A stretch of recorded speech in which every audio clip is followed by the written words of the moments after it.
এখন আর টাকা দিয়ে কিনে স্টিকার বানানো লাগবে না। আজকের এই ভিডিওতে আমি দেখাবো কিভাবে টাকা না খরচ করে স্টিকার বানানো লাগে। সো হ্যালো এভরিওয়ান, আসসালামু আলাইকুম। তোমরা সবাই কেমন আছো? This my blog. সো আজকে আমি দেখাবো কিভাবে বাসায় বসে স্টিকার বানানো লাগে। সো চল এখন দেখানো যায়।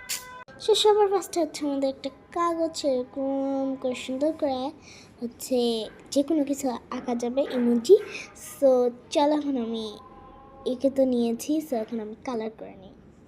সো এই তো গাইস আমার সবগুলোকে কালার করে ডান। এখন আমি কেটে নেব। যে আমার কেটে চল এখন কাটা যায়। এখানে আমার সবগুলোকে কাটিং করে দেন। এখন আমি একটা কাগজের মধ্যে কস্টিপ মেরে নেব। চল এখন মারা যাক।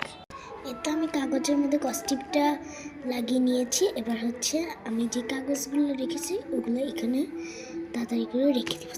চলো রাখা যাক। আমি এগুলোকে ভালো করে রাখতে পারছি না, একদম আমি কস্টিপটাকে মেরে পরে আপনাদের দেখাচ্ছি। সো এই তো এগুলোকে আমি একদম পুরো রেখে উপর দিয়ে আবারও কস্টিপ মেরে দিয়েছি। এবার এগুলোকে আমি কাটিং করবো। চল এখন কাটিং করে তোমার দেখা হচ্ছে। তো আমি অনেকগুলো কেটে ফেলেছি, আর কি সবগুলোই কেটে ফেলেছি। এর যার একটা সেগুলোকে আমি এখন খুলে এক জায়গায় লাগিয়ে দেবো। চলো। সো আমি দেখিয়েছি একটা খুলেছি আরেকটা। সো আমি আরেকটা খুলতে পারছিলাম না, তো এর জন্য এটাকে দিয়ে নিলাম। এই দেখেন কি সুন্দর।